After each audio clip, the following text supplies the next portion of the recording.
Shalom saudara, kita kembali mengikuti ABAM, ini episode 903. Saya didampingi oleh Pak Pendeta Dr. Andris. Mari Pak, kita mulai. Baik Pak. Pertanyaan dari pria 38 tahun, sudah menikah. Shalom Pak Eras, tolong kasih penjelasan tentang keadaan langit baru, bumi baru. Apakah kita di langit baru, bumi baru saling kenal dan mempunyai keluarga-keluarga? Dan apakah keluarga kita di bumi ini sama dengan keluarga yang ada di langit baru, bumi baru? Sebab saya bertanya dengan beberapa pendeta, mereka menjawab ada yang kenal, tapi juga ada yang tidak kenal. Tolong penjelasannya. Terima kasih atas jawaban Bapak. God bless you. Pasti kenal, karena Lukas 16 mengatakan kenal. Jadi kenal, masih bisa melihat sesama, ya. Pasti kenal. Cuma pernik-pernik dari masyarakat kerajaan surga itu cukup banyak, ya. Saya menyampaikan dalam satu sesi atau dua sesi, lupa. Tolong nama orang ini diberi link untuk mengikuti seminar logo seri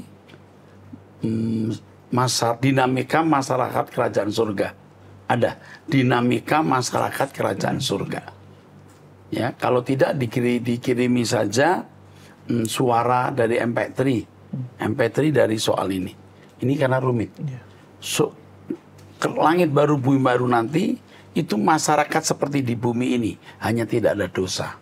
Kita rindukan tempat itu, saling mengenal dan menikmati kehidupan yang sempurna. Oke, terus. Baik, selanjutnya wanita 33 tahun sudah menikah dari Bekasi. Saya tahu perceraian tidak diperbolehkan dalam Kristen. Namun bagaimana saya akan menghadapi suami yang tidak peduli, kasar dalam berbicara, komunikasi jarang, sudah 4 tahun berumah tangga, kami sudah program hamil ke rumah sakit. Dan hasilnya suamiku ada kekurangan yang harus diperbaiki dan dokter sudah melarang merokok, begadang, dan harus makan makanan sehat. Namun selama 3 tahun ini, kami setiap hari ribut karena kebiasaannya yang sering merokok, begadang, main game. Bisa dari pulang kerja jam 8 malam sampai pagi jam 5 pagi main game. Dan kalau saya marah, dia lebih marah Pak. Dan setiap ada kesalahan dia atau gagal dalam hal apapun, suami saya selalu menyalahkan saya. Rasanya saya tidak tahan Pak. Apa yang harus saya lakukan ya Pak selain berdoa?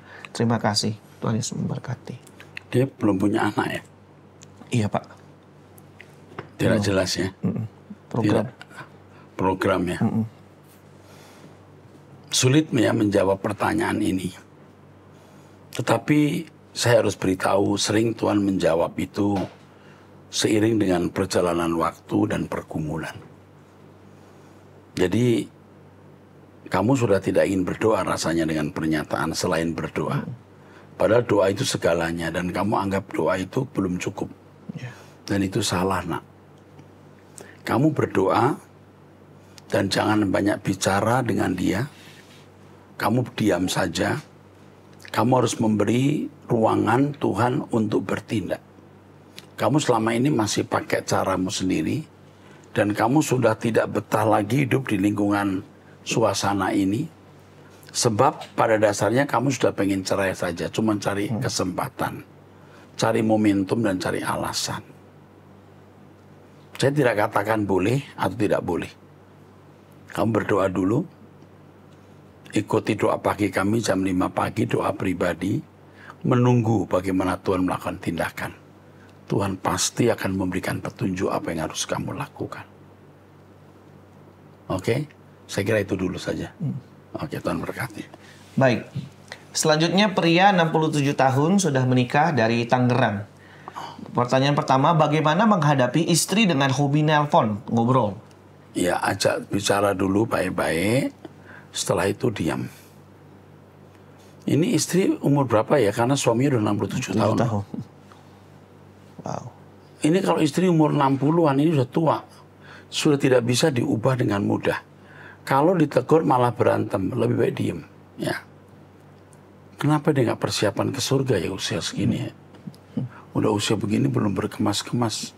Ya, Pak. Makanya bapaknya dulu diam ya Pak. Jangan nanti terjadi keributan dan beri contoh bagaimana pria yang baik yang mempersiapkan pulang ke rumah Bapak. Oke, itu dulu. Terus? Yang kedua, apa pendapat Bapak tentang Ministry School Program Leadership yang mengajarkan 7 Habits of Highly Effective People sebagai salah satu dasar materinya? Mestinya materinya itu ayat Alkitab ya, bukan pendapat Stephen Covey ya. Stephen Covey. Mestinya ya. Coba ikuti Truth ID, nanti kamu akan bisa membedakan mana kebenaran, mana bukan kebenaran. Tapi kalau menurut saya, kalau pendalaman Alkitab dasarnya harus Alkitab, bukan buku. Ya, kalau buku ini hanya pengembangan kepribadian. Tidak buruk loh. Tidak buruk. Tapi bukan ideal seperti yang Tuhan mau. Karena dasar kebenaran kita Alkitab, bukan tulisan dari seseorang dalam bukunya. Ya, cukup ya? Coba. Oke, teruskan. Selanjutnya, pria 56 tahun sudah menikah dan memiliki 3 anak dari Cibinong, Bogor. Shalom, puji syukur kepada Bapa dan Tuhan kita Yesus Kristus. Syukur selalu kalau Bapak rohani kami, Bapak Pendeta Erastus, yang terus membimbing kami dalam kehidupan jasmani dan terlebih rohani kami. Yang saya rasakan makin bisa hidup kudus dan menyenangkan Tuhan hari lepas hari. Puji Tuhan, usia 56 loh ya. 56 tahun. Bisa bicara begini, masih ketolong nih. Ya. Terus? Kerohanian saya makin hari semakin terbiasa menyantap firman yang keras, bukan lagi yang lembut atau yang bubur lagi. Karena pengajaran Bapak yang benar, yaitu hidup berkenan dalam setiap aspek kehidupan ini, hingga mencapai kesempurnaan di langit baru, bumi baru. Terima kasih Pak, saya juga full hanya suka mendengarkan pujian GSKI saja, dan ikut doa pagi walau ada alfanya. Pertanyaan saya begini Pak, saat ini saya pedagang sembako yang merintis dari kecil-kecilan dengan meminjam pinjaman bank dengan bunga normal selama 5 tahun. Dan di bulan ini sudah lunas, puji Tuhan Yesus. Saat ini usaha kami masih sedikit kekurangan stok barang dan untuk biaya anak bungsu yang mau kuliah. Jadi saya dan istri berniat kembali ambil pinjaman KUR dengan bunga yang murah selama 3 tahun. Apakah menurut Bapak niat saya ini baiklah untuk mengembangkan usaha kami? Minta masukan Bapak buat kami. Terima kasih Bapak rohaniku, doa kami selalu Bapak sehat, Bapak sehat terus, Roh Kudus beri hikmat terbaik untuk mengajar kami. Amin. Kalau bank itu bank negara, itu uang kita semua sebenarnya, bukan milik siapa-siapa. Ya, mestinya tidak apa. Yang penting motivasi kita meminjam bukan serakah karena mau punya usaha cepat besar, tapi karena ini menyangkut anak harus sekolah, stok barang. Saya kira tidak salah. Ya, ingat, hemat, bukan serakah mau punya usaha besar. Lakukan dengan kasih, dengan satu penghayatan bahwa bisnis Anda ini juga bisa Anda milik Tuhan. Anda hanya pengelola. Anda meminjam KUR, itu pun karena Tuhan. Ya, tidak apa-apa. Kalau menurut saya, tidak salah. Tapi terakhir, tanyakan kepada Tuhan. Ya, oke, cukup. Baik. Selanjutnya wanita 45 tahun sudah menikah, memiliki 4 anak dari Denpasar, Bali. Shalom, selamat sore Pak Pendeta Erastus. Mohon maaf kalau saya mengganggu waktu Pak Pendeta Eras. Pak, saya mau bertanya, apakah seorang yang sudah pernah berjumpa dengan Tuhan Yesus dan Tuhan Yesus pernah berbicara secara pribadi dengan orang tersebut dan orang itu masih ketarik lagi dengan masa lalunya, apakah masih Tuhan jawab setiap doa-doanya? Mohon solusinya Pak Eras. Terima kasih Pak Eras DBU. Doa itu dialog. Jadi kalau orang hidup di dalam keadaan yang tidak kudus, itu percakapan dengan Tuhan pasti terganggu. Karena Tuhan tidak bisa bersekutu dengan orang yang hidupnya kotor. Nah, mungkin kalau Kristen baru dengan keadaan yang kurang bersih, Tuhan bisa mentolerir. Tapi kalau sudah umur berapa ini? 45 tahun. Sudah 45 tahun, sudah cukup kesulitan. Ya. Saudara tidak bisa diberkati Tuhan kalau hidup dalam dosa atau masih menengok masa lalu dan melakukan kesalahan masa lalu. Anda tidak bisa diberkati dan tidak layak dilindungi. Supaya Anda layak dilindungi, Anda layak diberkati, hidup kudus. Itu jawaban saya. Tidak bisa ditawar, karena Tuhan berkata, kuduslah kamu sebab aku kudus. Oke. Baik, Pak. Selanjutnya, wanita 17 tahun dari Belitung Timur, belum nikah. Shalom, selamat siang Bapak Gembalaku, Pendeta Erastus Sabdono, serta Bapak Pendeta pendamping yang saat ini mendampingi Om. Perkenalkan Om, saya seorang siswi yang duduk di kelas 3 SMK. Usia saya 17 tahun, sebentar lagi akan lulus. Saya mau bilang terima kasih sama Om sudah menjawab pertanyaan saya di Abam pada episode 878 waktu itu. Om, awalnya kuliah hanya mimpi bagi saya. Sekarang berkat Om Eras, mimpi itu menjadi kenyataan. Berkat Tuhan yang bikin saya bisa bertemu dengan Om Eras. Om, beberapa hari yang lalu saya mendapat telepon dari Ibu Esther. Dan Ibu Esther bilang bahwa Om kasih saya beasiswa dan minta saya kabarin kalau mau berangkat ke Jakarta. Kasih tahu Om, mau kirimin saya tiket pesawat.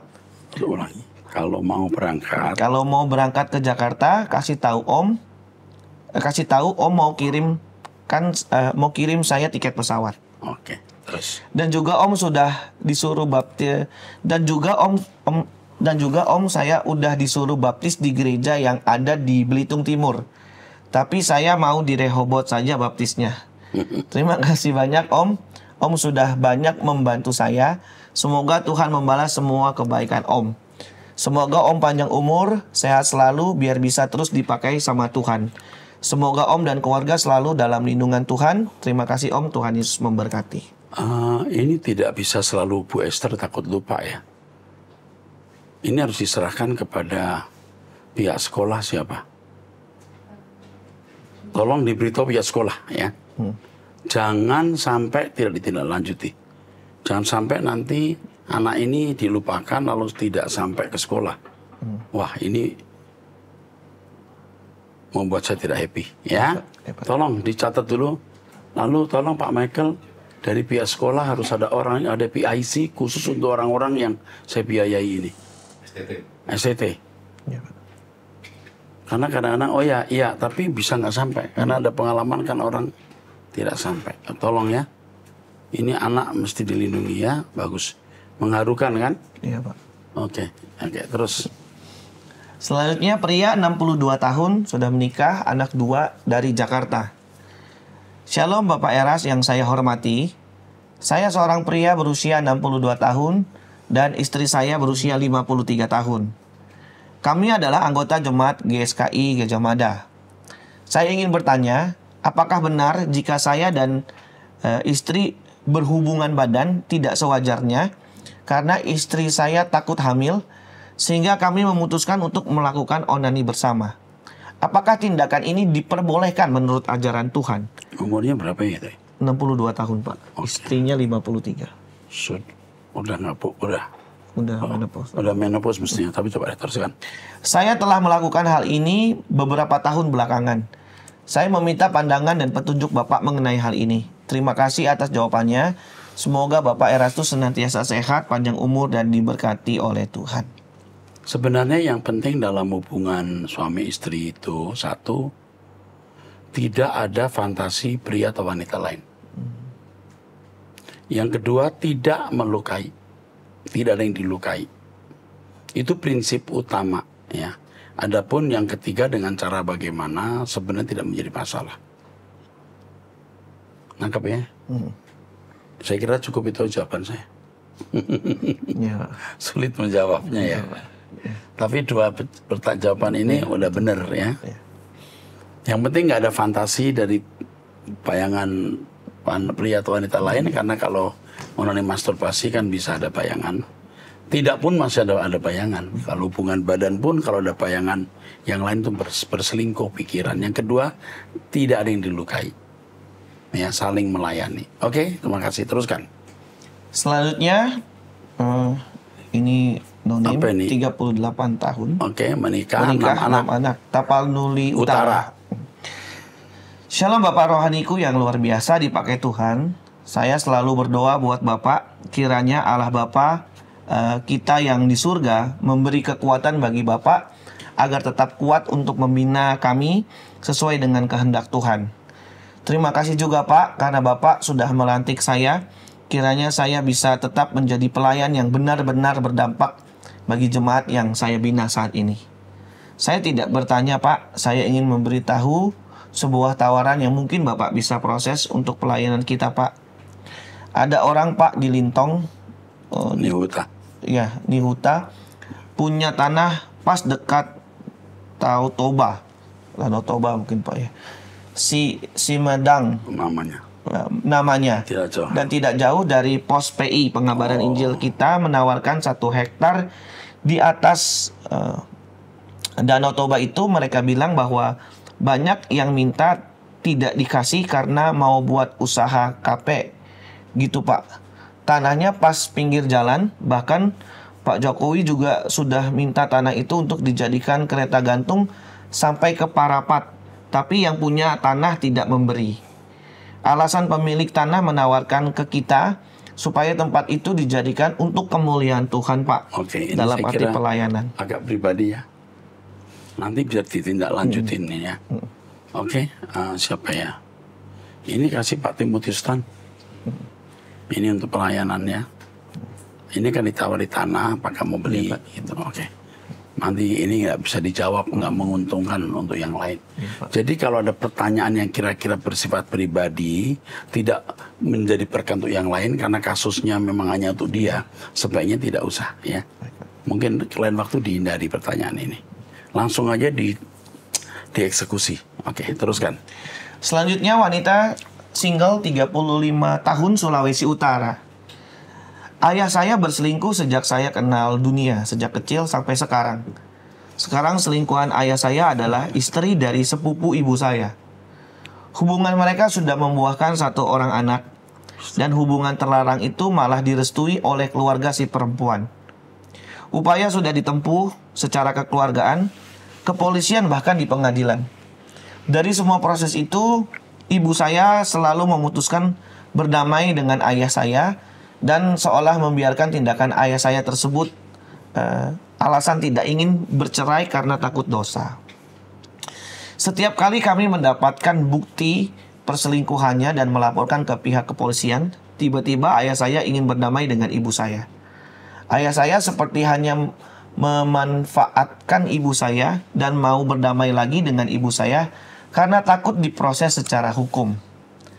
Tapi di sisi lain, ibu saya ingin memberi ganjaran hukum kepada si perempuan selingkuhan ayah saya. Ibu saya sering mencari dukun, padahal saya selalu mengingatkan untuk mencari Tuhan sepenuhnya. Tapi itu tidak menyadarkan ibu saya. Sekarang kondisinya ayah saya sudah berani ke rumah si perempuan dan tidur dengan dia, meskipun warga di desa saya semua tahu hubungan terlarang mereka. Sebagai anak, saya punya amarah terhadap kedua orang tua saya.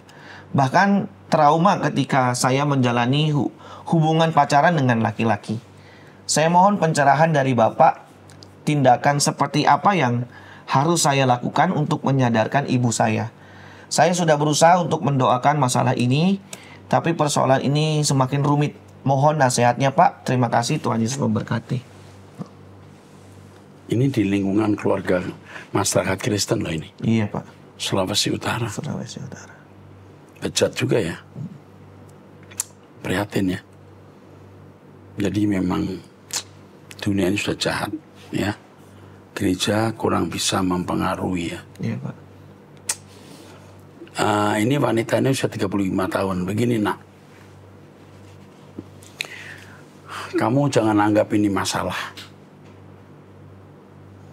Kamu juga jangan anggap dia orang tuamu. Anggaplah kamu nggak punya orang tua. Jangan kamu pikirkan sampai akhirnya menjadi berhala di pikiranmu. Kamu lepaskan dari pikiranmu. Karena kamu pikirkan juga percuma. Ini sudah tua lalu tidak takut Tuhan. Tuhan pun tidak bisa mencegah kalau memang dia punya niat selalu mau berbuat dosa. Nah, yang kedua dampingi ibu. Kalau bapak lupakan deh. Dia mau ngapain percuma. Ya. Pada usia bapakmu pasti di atas 50 tahun ini. Paling tidak usia bapakmu itu 55, paling muda. Mungkin 60 tahun, mungkin bisa lebih. Bahaya sekali orang tuamu ini, bapakmu ini. Tapi ibumu tidak kalah bahayanya karena kedukun. Lalu bapakmu memakai kelemahan ibumu yang tidak mau cerai, takut berdosa. Tapi kedukun bikin dosa lebih besar. Jadi yang pertama, jangan kau pikirkan orang tuamu. Percuma, yang papa maksud saya. Yang kedua, dampingi ibumu. Kamu tetap dampingi dia, beritahu bahwa kedukun itu salah.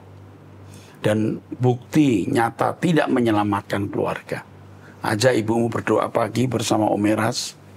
Ajak ibumu ikut Truth ID. Ajak ibumu mencari Tuhan. Nah, mungkin nanti minta Pak Michael Maramis menghubungi. Dilayani secara pribadi. Kami mendampingimu. Tidak menarik kamu menjadi anggota gereja kami, tapi kami akan mendampingimu. Jadi ingat orang tuamu yang laki-laki, bapakmu kamu lupakan saja, jangan membebani pikiranmu. Tapi ibumu kamu dampingi, kamu ajak ke gereja, kamu ajak berdoa. Bahaya sekali. Dan saya mau mengatakan bahwa papamu di hari tuanya nanti akan menuai keadaan yang sangat mengerikan. Mengerikan. Mengerikan. Dia menghina kekudusan Tuhan. Dan sewenang-wenang terhadap keluarga. Oke, cukup jelas ya? Ya, Pak. Nanti akan dilayani oleh Pak Michael Maramis. Oke, teruskan. Selanjutnya pria 17 tahun, single dari Jakarta. Selamat pagi Bapak Pendeta, izin bertanya. Bagaimana cara meyakinkan diri saya untuk tetap berpegang pada prinsip Tuhan untuk tidak berjudi? Karena beberapa minggu ini saya kerap tergoda dengan tindakan teman-teman saya yang berjudi, di mana mereka bisa menghasilkan duit 1-5 juta dalam sehari tanpa kerugian yang cukup berarti. Tidak ada orang main judi kaya, itu nggak ada. Yang ada miskin. Menang, mula-mula menang, setan beri dia menang. Akhirnya bisa-bisan. Kamu harus berkata tidak. Bagaimana caranya? Kamu sendiri harus berkata tidak. Kamu harus tegas terhadap dirimu sendiri. Hanya itu jalan keluarnya. Kalau kamu tidak tegas, tidak keras terhadap dirimu sendiri, kamu tidak bisa keluar dari kubangan ini. Oke, terus. Banyak teman-teman saya yang mengikuti langkah tersebut dan mendapatkan keuntungan yang serupa juga. Saya udah tua, anak umurmu 17 tahun, kau belum apa-apa. Saya udah pengalaman lihat orang main judi, melarat-rat, ya. Jangan ikut-ikutan.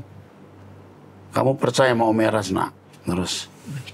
Saya ikut tergoda dengan keuntungan tersebut, apalagi kondisi keluarga saya yang memang sedang sulit dalam keuangan. Iya, kamu dapat uang dari judi pun, menjadi kanker, jadi tumor, jadi TBC, jadi penyakit, paham?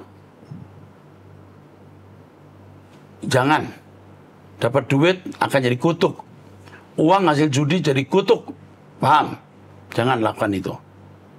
Tapi puji Tuhan ya, umur 17 tahun kamu tanya, berarti kau masih punya nurani untuk jadi benar. Oke, teruskan. Selanjutnya pria, ini 69 tahun sepertinya Pak ya. Karena Oke. angka ini. 68, 69 Iya, tahun lah kira-kira. Oke. Menikah, 2 anak dari Malang, Jawa Timur. Saya tidak ada pertanyaan untuk Bapak Eras. Saya hanya berpesan jaga kesehatan Bapak. Di sana jangan kurang tidur. Karena kadang saya melihat raut wajah Bapak kelihatan letih. Dan sekarang di Abam kok Bapak membacanya tidak didampingi oleh tim ya Pak Andres dan Pak Yehuda. Ya waktu itu ya, karena waktu itu semua lagi sibuk dan kita tidak ada tidak ada kru untuk itu, sehingga di rumah. Oke, enggak apa-apa. Kalau didampingi ada yang membaca dan Bapak yang menjawab, jadi memperingan dan Bapak lebih fokus menjawabnya. Keren ya, Bapak. Akhir kata, jaga kesehatannya Bapak, karena masih banyak yang ingin mendengar pengajaran-pengajaran firman Tuhan dari Bapak yang mengubah banyak orang, termasuk pola pikir saya tentang kehidupan ini. Salam LB3 buat Pak Eras. Pak Edi, pria usia 68-69. Terima kasih Pak Edi. Ya, kalau suatu hari saya ke Malang atau Bapak ke Jakarta, senang bisa ketemu Bapak ya. Terima kasih Pak Edi untuk dukungannya. Saya akan didampingi oleh sahabat-sahabat ini yang dengan rela, sukacita, as a volunteer, sukarelawan untuk mendampingi saya. Oke? Oke, kita baca berikutnya. Sebutkan mahasiswa gitu aja. Oh ya. Dari mahasiswa. Dari mahasiswa. Saya sangat terberkati umur lewat 19 tahun ya. Umur 19 tahun. Terus. Pria, Pak. Saya sangat terberkati lewat pengajaran Logos Bapak yang sungguh-sungguh membuat saya terpukau. Namun Pak, saya memiliki pertanyaan yang selalu saya renungkan tapi belum memiliki jawabannya. Oleh karena itu, izinkan saya bertanya seputar kesempurnaan Yesus yang harus kita teladani. Apa jaminan kita bisa sempurna seperti Yesus?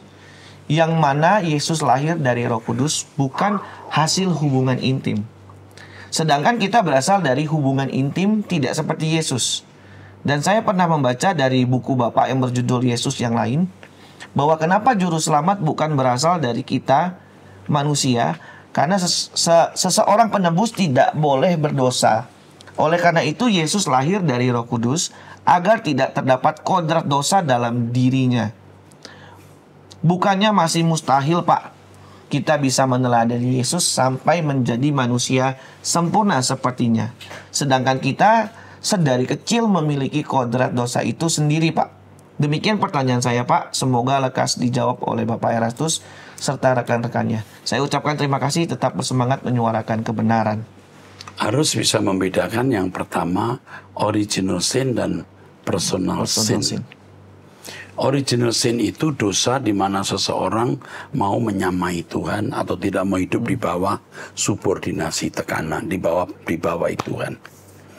Yang menghadapi pergumulan original sin itu hanya Adam dan Yesus. Ya, selain Lucifer yang memang itu ada banyak misteri. Jadi Adam mendapat godaan untuk menyamai Allah. Adam gagal, jatuh. Yesus tidak. Walaupun dia memiliki morfe Allah, dalam keadaan tidak berdosa, dia tidak menyamai Allah. Itu original sin. Sedangkan personal sin itu dosa, tidak menghormati orang tua, membunuh, berzina, mencuri. Nah, kita tidak menghadapi original sin, tetapi personal sin.